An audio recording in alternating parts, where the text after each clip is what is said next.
Comment expliquer l'ascension fulgurante de Donald Trump, une figure controversée qui a marqué l'histoire moderne? Était-ce simplement le fruit de stratégies politiques audacieuses, ou se pourrait-il qu'un plan plus grand, orchestré dans l'ombre, ait joué un rôle crucial? Si ces questions vous intriguent, vous êtes au bon endroit. Avant de plonger dans ce sujet fascinant, prenez un moment pour vous abonner à notre chaîne et activer la cloche. Vous ne voudrez pas manquer nos prochaines vidéos, où nous explorons les liens insoupçonnés entre foi, politique et prophétie biblique. Dans cette vidéo, nous allons examiner pourquoi certains pensent que Donald Trump est un outil de la souveraineté divine. Pourquoi son arrivée au pouvoir a-t-elle suscité autant de débats, de prophéties et de polémiques dans les cercles spirituels? Et surtout, que révèle son parcours sur le plan spirituel caché derrière les événements mondiaux? Depuis les récits bibliques jusqu'à notre époque, les dirigeants, qu'ils soient jugés bons ou mauvais, jouent souvent un rôle bien plus grand qu'il n'y paraît.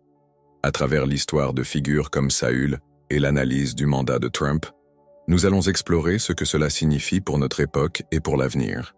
La souveraineté de Dieu et les dirigeants terriens. Dès les premières pages de la Bible, une réalité se dégage avec force.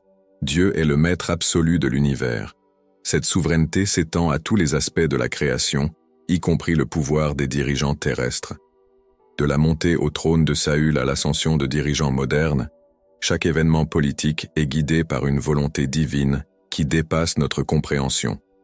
Prenons l'exemple du roi Saül, le premier souverain d'Israël. L'histoire, relatée dans 1 Samuel, démontre comment Dieu a répondu à la demande pressante du peuple d'avoir un roi, même si cette requête traduisait un manque de foi. En établissant Saül, Dieu n'a pas seulement satisfait une demande humaine. Il a posé les bases d'une leçon spirituelle sur les conséquences de chercher un dirigeant selon des critères humains plutôt que divins. Un élément crucial de la souveraineté de Dieu est son insondabilité, comme le déclare Ésaïe 55, 8-9, « Car mes pensées ne sont pas vos pensées, et vos voix ne sont pas mes voix, dit l'Éternel. » Cela signifie que même lorsque les événements politiques semblent être en contradiction avec les valeurs divines, ils font partie d'un plan plus vaste. L'ascension d'un dirigeant peut sembler étrange ou même injuste, mais Dieu utilise ces moments pour accomplir des objectifs spirituels et historiques qui échappent souvent à notre regard limité. Dans le cas de Saül, son règne a servi à démontrer les dangers de privilégier les apparences extérieures au détriment des qualités spirituelles. Saül était grand et imposant, un choix qui répondait aux attentes humaines, mais son manque de foi et son orgueil ont précipité sa chute. Cet épisode montre que Dieu peut permettre l'élévation de certains dirigeants, non pour approuver leurs actions, mais pour enseigner des leçons essentielles. L'idée que Dieu est à l'origine de l'élévation des dirigeants est confirmée dans Daniel 2:21. Il change les temps et les circonstances, il renverse les rois et il établit les rois. Ce verset souligne que les mouvements politiques ne sont pas le fruit du hasard ou de simples stratégies humaines. Au contraire, ils s'inscrivent dans un plan ordonné par Dieu. À travers l'histoire, cela s'est manifesté de manière diverse. Des régimes justes ont prospéré sous la bénédiction divine, tandis que des gouvernements tyranniques ont été des outils de correction ou de jugement. L'exemple de Pharaon en Égypte, dont le cœur a été endurci pour permettre à Dieu de montrer sa puissance à travers l'Exode, illustre cette vérité. Même les actions les plus sombres peuvent être utilisées par Dieu pour accomplir son dessein. Appliquons ces principes à notre époque. Les élections et les révolutions peuvent souvent être source de division, mais pour les croyants, elles représentent une opportunité de voir la main de Dieu à l'œuvre. Que l'on soutienne ou non un dirigeant, il est crucial de se souvenir que leur autorité est limitée par celle de Dieu. Des figures contemporaines comme Donald Trump, Emmanuel Macron ou Xi Jinping ont toutes émergé dans des contextes politiques et culturels uniques. Certains les voient comme des agents de changement positif, tandis que d'autres les considèrent avec scepticisme ou crainte. Pourtant, pour ceux qui croient en la souveraineté divine, l'approche doit toujours être marquée par la prière et la foi, en reconnaissant que Dieu utilise chaque époque pour réaliser ses objectifs, qu'ils soient visibles ou cachés. Alors que nous observons les événements mondiaux, Rappelons-nous que la souveraineté de Dieu n'est pas une excuse pour l'inaction. Au contraire, elle nous appelle à une confiance active. Prier pour nos dirigeants, chercher à comprendre les signes des temps et agir selon les valeurs du royaume de Dieu sont des manières de répondre à cet appel. L'histoire de Saül et d'autres dirigeants bibliques nous enseigne que même dans les moments de confusion ou de trouble, Dieu reste aux commandes. Notre responsabilité est d'avoir foi en sa sagesse infinie et d'agir avec discernement dans notre monde en constante évolution. Prier pour les autorités. Un devoir chrétien. La prière pour les autorités est un acte fondamental de la foi chrétienne, enraciné dans les enseignements bibliques. Paul, dans sa première lettre à Timothée, 1 Timothée 2:1-2, exhorte les croyants à intercéder pour tous ceux qui exercent l'autorité. Cette recommandation, bien qu'écrite dans un contexte historique spécifique, transcende les âges et demeure pertinente aujourd'hui. Elle souligne une vérité essentielle. La prière peut influencer les nations et les dirigeants, quelle que soit leur orientation politique ou morale. Prier pour les dirigeants n'est pas une option, mais un commandement. Cette pratique reflète une attitude d'obéissance envers Dieu, qui est le maître ultime de toute autorité. Lorsque nous intercédons pour les responsables politiques, nous affirmons notre foi dans le fait que Dieu a le pouvoir de guider, de transformer et d'influencer leurs décisions. Le contexte dans lequel Paul écrivait est éclairant. Sous l'Empire romain, les chrétiens faisaient face à des persécutions intenses. Pourtant, Paul n'a pas appelé à la rébellion ou à la résistance passive, mais à la prière. Cette posture souligne l'importance de placer notre confiance en Dieu plutôt qu'en des moyens humains pour apporter des changements durables. La prière pour les autorités transcende les affiliations politiques. Que l'on soutienne ou non un dirigeant, la prière reste un acte nécessaire. Elle nous rappelle que même les leaders les plus imparfaits peuvent être des instruments entre les mains de Dieu. Des exemples bibliques, comme celui de Nebuchadnezzar ou de Cyrus le Grand, montrent comment Dieu utilise des dirigeants pour accomplir ses desseins, même lorsque leurs intentions initiales sont éloignées de sa volonté parfaite. Que devrions-nous demander dans nos prières pour les dirigeants? La Bible nous donne plusieurs pistes, sagesse et discernement. Les dirigeants font face à des décisions complexes qui affectent des millions de vies. Demander à Dieu de leur accorder la sagesse est une priorité. Comme il est écrit dans Jacques 1:5, « Si quelqu'un manque de sagesse, qu'il la demande à Dieu. » Justice et équité. La justice est un thème central de la prière pour les dirigeants.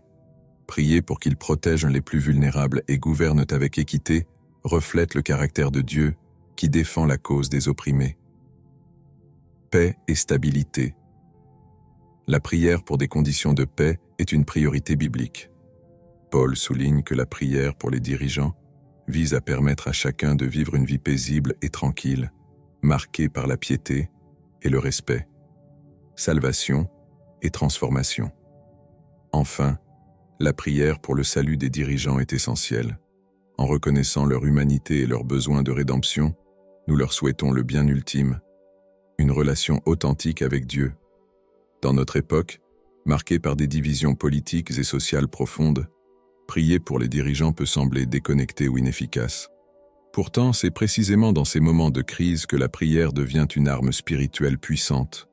Elle change non seulement les circonstances, mais aussi ceux qui prient. Prenons l'exemple de situations contemporaines, qu'il s'agisse de conflits internationaux, de décisions économiques majeures ou de crises climatiques. Nos dirigeants font face à des défis écrasants.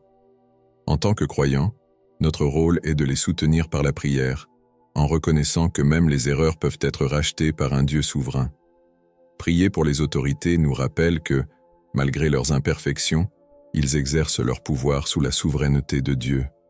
Cela nous empêche de tomber dans le cynisme ou le désespoir face aux défaillances humaines.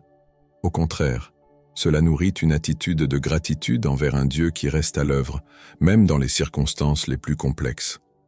La prière pour les dirigeants n'est pas simplement un acte spirituel, c'est une déclaration de foi dans le pouvoir souverain de Dieu.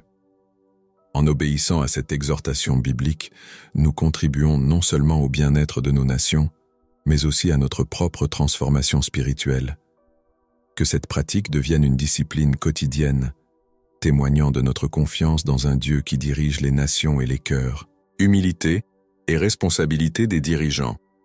Dans l'histoire politique contemporaine, les discours d'investiture sont souvent l'occasion pour les dirigeants de poser les bases de leur mandat.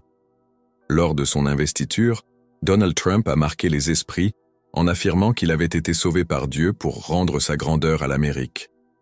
Ce type de déclaration soulève des questions fondamentales sur le rôle spirituel et moral des leaders, ainsi que sur leurs responsabilités envers ceux qu'ils gouvernent. Les leaders politiques, quelle que soit leur foi personnelle, sont appelés à gouverner avec humilité. L'humilité ne signifie pas l'abaissement de soi, mais une reconnaissance claire des limites de son pouvoir et de la nécessité de rendre des comptes. Proverbe 11.2 affirme « Quand vient l'orgueil, vient aussi l'opprobre, mais la sagesse est avec les humbles. » Ce verset rappelle que l'arrogance, bien que souvent présente dans les sphères du pouvoir, conduit à la chute. Dans un contexte moderne, les dirigeants sont confrontés à des pressions constantes, attentes populaires, critiques des médias et défis globaux. Pourtant, un leader humble reconnaît que ses décisions ont des conséquences profondes sur des millions de vies. Cette humilité n'est pas un signe de faiblesse, mais une preuve de sagesse et de maturité. Les dirigeants, qu'ils soient élus ou non, exercent un pouvoir qui leur est confié temporairement. Cette responsabilité est double. Envers Dieu, qui est la source ultime de toute autorité, et envers le peuple qu'ils servent. Romains 13, 1 déclare « Il n'y a point d'autorité qui ne vienne de Dieu, et les autorités qui existent ont été instituées par Dieu. » Cela signifie que chaque leader devra rendre compte non seulement de ses actes publics, mais aussi de ses motivations profondes. Dans l'histoire biblique, le roi David offre un exemple marquant. Bien qu'élu par Dieu, David a commis de graves erreurs, notamment dans l'affaire de Bath-Sheba et d'Uri. Cependant, ce qui distingue David est sa disposition à reconnaître ses fautes et à demander pardon. Ce modèle montre que même les leaders les plus puissants sont appelés à une vie d'introspection et de repentance. Un autre aspect de la responsabilité des dirigeants est la transparence. Les citoyens ont le droit de savoir comment leurs leaders utilisent le pouvoir qui leur a été confié. Dans une époque où la confiance envers les institutions diminue, la transparence est essentielle pour restaurer cette confiance. Elle permet non seulement de renforcer la légitimité d'un leader, mais aussi de démontrer un engagement envers l'éthique et la justice. Donald Trump, comme d'autres dirigeants avant lui, a fait face à des critiques concernant son style de gouvernance et ses décisions. Ces critiques, qu'elles soient justifiées ou non, soulignent l'importance pour chaque leader d'être conscient que son mandat sera scruté par les hommes et jugé par Dieu. Les leaders sont à la fois des serviteurs et des émissaires de la justice. Leur pouvoir doit être exercé au bénéfice du bien commun et non pour satisfaire des ambitions personnelles. Michée 6.8 encapsule cette idée. « On t'a fait connaître, ô homme, ce qui est bien. Et ce que l'Éternel demande de toi, c'est que tu pratiques la justice, que tu aimes la miséricorde et que tu marches humblement avec ton Dieu. » Dans un monde où les inégalités se creusent et où les crises s'enchaînent, les dirigeants ont un rôle crucial à jouer.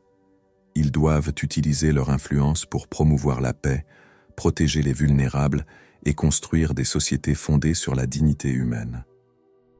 Pour les croyants, suivre un leader ne signifie pas accepter aveuglément toutes ses décisions.